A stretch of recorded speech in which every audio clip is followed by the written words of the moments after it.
रूस यूक्रेन के बीच जारी जंग के बीच प्रधानमंत्री नरेंद्र मोदी इन दिनों यूरोप के देशों के दौरे पर हैं।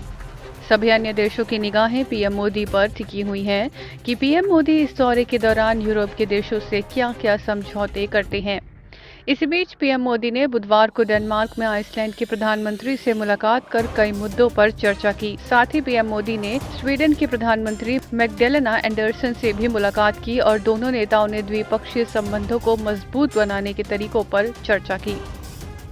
इसके साथ ही पीएम मोदी आज ही फ्रांस की राजधानी पेरिस भी जाएंगे। इस दौरान पीएम मोदी फ्रांस के राष्ट्रपति इमैनुअल मैक्रों से मुलाकात करेंगे। पीएम मोदी का फ्रांस का ये दौरा भले ही छोटा है, लेकिन इसमें कुछ बड़ी बातें होनी हैं। माना जा रहा है कि पीएम मोदी और मैक्रोन की मुलाकात राफेल मरीन पर भी बात आगे बढ़ सकती है। 2 महीने पहले ही भारतीय नौसेना ने INS विक्रांत पर राफेल मरीन का ट्रायल किया था। पीएम मोदी का फ्रांस का ये दौरा ऐसे समय में हो रहा है जब कुछ दिन पहले ही फ्रांस में इमैनुअल मैक्रोन दूसरी बार राष्ट्रपति चुने गए हैं। इन सब के अलावा राफेल मरीन पर भी दोनों नेताओं के बीच बातचीत हो सकती है। आपको बता दें कि भारतीय नौसेना अपने लिए ऐसे विमानों की तलाश कर रही है जिसे INS विक्रांत पर तैनात किया जा सके।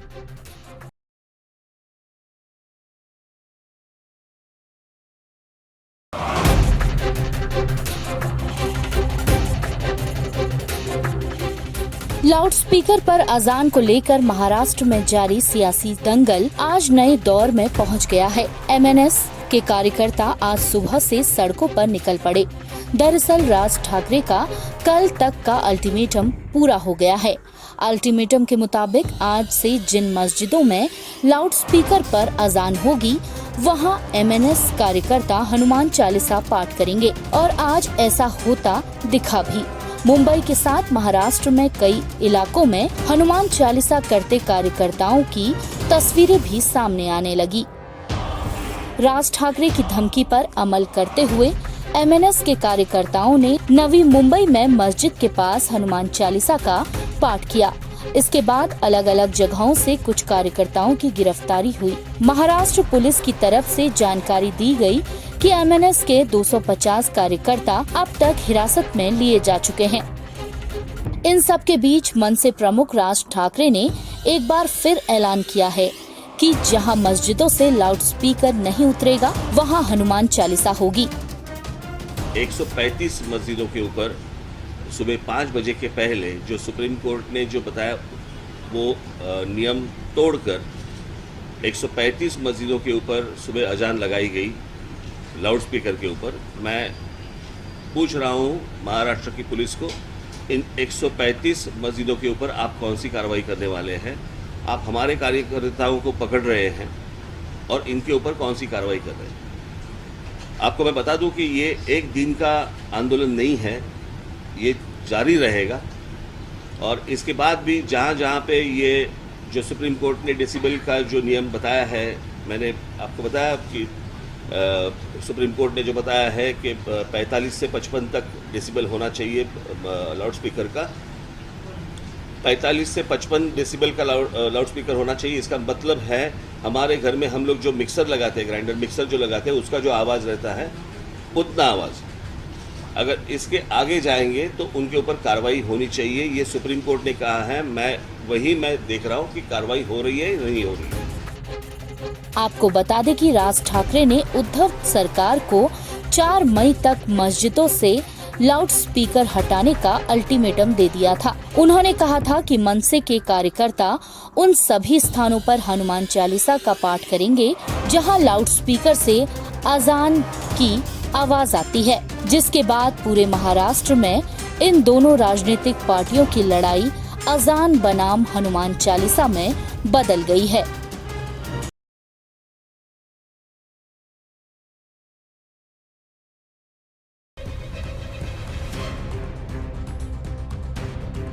राजस्थान के जोधपुर में ईद से एक दिन पहले 2 समुदायों के बीच हुई झड़प के बाद तनाव लगातार जारी है।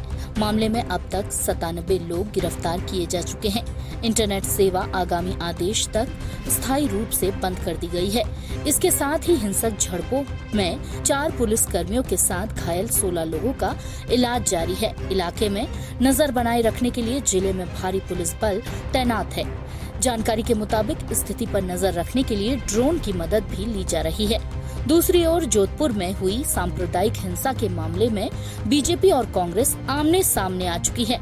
शांति की अपील करने की जगह दोनों पार्टियां एक दूसरे पर जमकर आरोप लगा रही है और इस मामले पर अब राजनीति अपने चरम पर पहुंच चुकी है। हिंसा को लेकर एक तरफ बीजेपी कांग्रेस पर हमलावर हो रही है तो दूसरी तरफ कांग्रेस बीजेपी पर आरोप लगा रही है कि इस हिंसा के लिए वो जिम्मेदार है। राज्य के मुख्यमंत्री अशोक गहलोत ने बीजेपी पर हिंसा फैलाने का आरोप लगाते हुए कहा कि बीजेपी हिंदू मुस्लिम को भड़काने का काम कर रही है और अपनी राजनीतिक रोटियां सेकती है। दिल जले हैं वहाँ पे गरीबों पर, क्या क्या नहीं हुआ है। गुजरात में, मध्य प्रदेश में, दिल्ली में, सब जगह पर यहाँ शांति रही। शांति इनको हजम नहीं हो रही है। इनको ऊपर से इंस्ट्रक्शन है इनके हाईकमांड के, जितना ज़्यादा राजस्थान सरकार को बदनाम कर सको आप लोग, जितना ज़्यादा अस्थिरता पैदा कर सको, ये इनके प्रकार हैं। इस काम में आपको जो निर्देश मिले हैं और इसीलिए इनके अंदर प्रतिस्पर्धा हो रही है। जितने उम्मीदवार बन गए हैं मुख्यमंत्री के, प्रतिस्पर्धा चल रही है। इनको होमवर्क दे दिया गया है, इसलिए हर चीज़ को लंबा खींच रहे हैं। करौली में घटना हुई, 1-1.5 घंटे बाद में सब शांति हो गई। पूरे देश के अंदर मीडिया भी चला रहा है करौली को लेकर के। रामगढ़ की घटना इनकी खुद की हुई है, चल रही है कांग्रेस बदनाम करने के लिए। जोधपुर की घटना में कल तमाम केंद्रीय मंत्री और जो पूर्व मंत्री सब उतर गए। ऊपर से कहा गया है। तो वहीं दूसरी तरफ केंद्रीय मंत्री और जोधपुर के सांसद गजेंद्र सिंह शेखावत ने कहा कि पुलिस प्रशासन दबाव में काम कर रहा है। इस हिंसा पर प्रभावी कार्रवाई नहीं हुई तो वो जालौरी गेट पर धरना देंगे और प्रशासन को इस बात के लिए मजबूर करेंगे कि असामाजिक तत्वों के खिलाफ कार्रवाई करे। केवल अनर्गल और क्या वहां दंगा करने के लिए कोई दूसरा पक्ष पथराव कर रहा था? एक तरफा कार्रवाई की गई है, एक तरफा जो है इस तरह का उपद्रव बवाल मचाया गया। पुलिस एफआईआर लेने तक से कतरा रही थी। अभी जब प्रशासन पर दबाव पड़ा है तब जाकर के पुलिस ने एफआईआर स्वीकार करना तय किया है। हमने कलेक्टर और पुलिस कमिश्नर को साथ बिठा करके चेतावनी दी है कि यदि इस विषय में प्रभावी कार्रवाई नहीं हुई तो हम सब लोग मिलकर के जालौरी गेट पर धरना देंगे।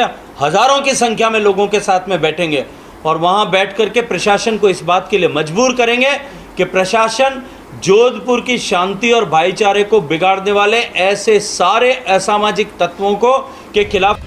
आपको बता दें कि जोधपुर में हिंसा झंडे और लाउडस्पीकर को लगाने को लेकर हुई थी।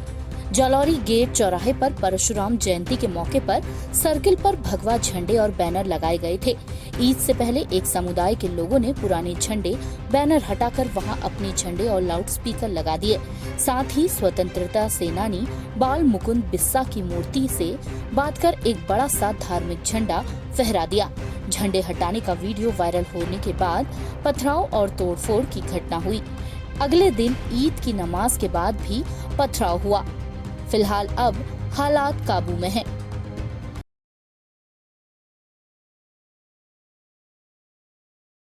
हमारे साथ बातचीत करने के लिए मौजूद है भाजपा आईटी सेल के हेड और पश्चिम बंगाल के सह प्रभारी अमित मालवीय जी। हमसे बातचीत करते हैं। मालवीय जी, कांग्रेस का ये कहना है कि राहुल गांधी शादी में जा रहे हैं, शादी के फंक्शन में शामिल हो रहे हैं, उस पर भी भाजपा को ऐतराज है। हमें राहुल गांधी के किसी भी शादी विवाह में जाने से कोई आपत्ति नहीं है। हमें उनके नाइट क्लब में भी जाने से कोई आपत्ति नहीं है। जब मुंबई में आतंकी हमला हुआ तब भी वो नाइट क्लब में बैठे थे। आज उनकी पार्टी बिखर रही है तब भी वो नाइट क्लब में बैठे हुए हैं। राजस्थान में सांप्रदायिक दंगे हो रहे हैं तब भी वो नाइट क्लब में बैठे हुए हैं। वो पूरी ज़िंदगी नाइट क्लब में बैठे रहे, हमें इस पर कोई आपत्ति नहीं है। लेकिन सवाल ये खड़ा होता है कि राहुल गांधी जिस सुनीमा उदास की शादी में गए हैं वो एक नेपाली डिप्लोमेट की बेटी हैं और 2 साल पहले जब नेपाल ने नक्शा जारी किया था जिसमें उत्तराखंड के कुछ हिस्से को नेपाल का बताया था, ऐसे में सुनीमा उदास और उनके परिवार ने उस नक्शे का पूरा समर्थन किया था। सवाल ये उठता है कि चाइना से लेकर नेपाल तक राहुल गांधी ऐसे लोगों के साथ ही क्यों खड़े दिखाई देते हैं जो देश के सीमाओं पे अतिक्रमण की बात करते हैं, हमारे हिस्से को अपना बताते हैं। क्या राहुल गांधी का निजी जीवन देश की राजनीति से, देश की प्रभुता से ज़्यादा प्रभावी है, उससे ऊपर है? सवाल ये खड़ा होता है। लेकिन कांग्रेस ये कह रही है कि चूंकि असली मुद्दों से ध्यान भटकाना चाहते हैं, इसलिए इस तरह के मुद्दे आप लोग खड़े कर रहे हैं। क्या देश की सुरक्षा असली मुद्दा नहीं है? क्या राहुल गांधी जो कांग्रेस पार्टी के प्रधानमंत्री पद के उम्मीदवार हैं, वो ऐसे लोगों के साथ उठते बैठते हैं जो राजीव गांधी फाउंडेशन में डोनेशन देते हैं, जिनके साथ वो MOU साइन करते हैं, जो हिंदुस्तान के क्षेत्र को अपना बताते हैं? क्या ऐसे लोगों के साथ उठने बैठने पे राहुल गांधी पे सवाल खड़ा करना देश का मुद्दा नहीं है?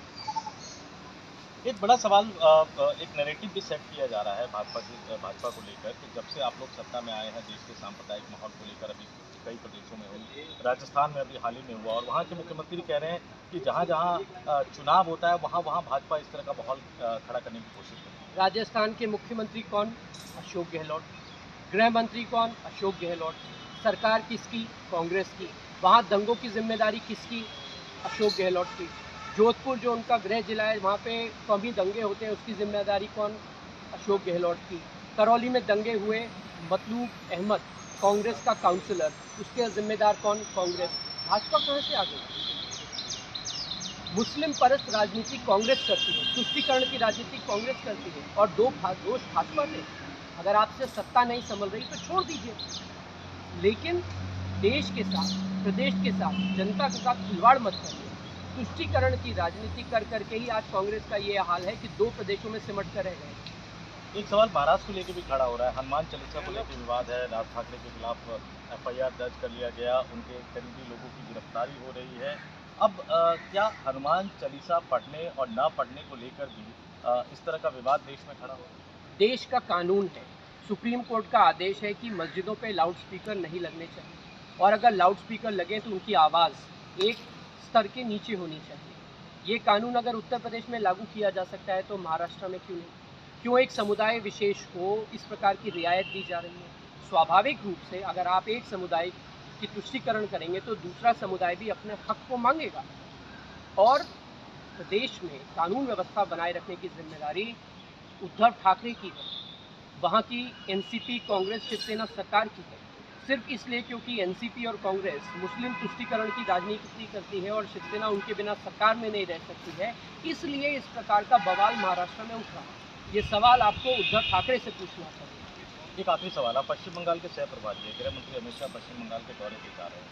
पिछले कुछ महीनों में खासतौर से जो विधानसभा चुनाव खत्म हुए हैं और जिस तरह से राजनीतिक हिंसा का आप लोग आरोप लगाते रहे हैं, आपके तमाम बड़े नेता, छोटे नेता पार्टी छोड़कर जा रहे हैं, इन अमित शाह की इस यात्रा का क्या मकसद होगा? प्रदेश में अपने नेताओं और कैडर को किस तरह से आप संदेश देंगे? भारतीय जनता पार्टी बंगाल में आज सबसे बड़ी विपक्ष की पार्टी है।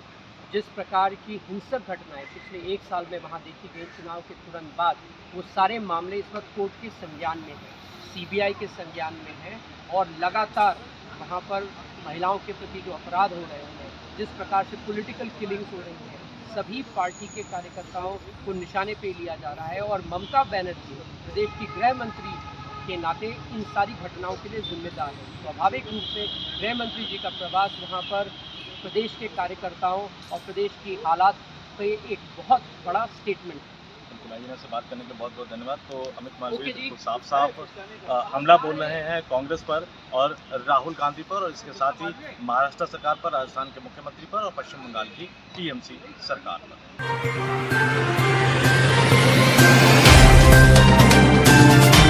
Subscribe now and press the bell icon. Never miss an update.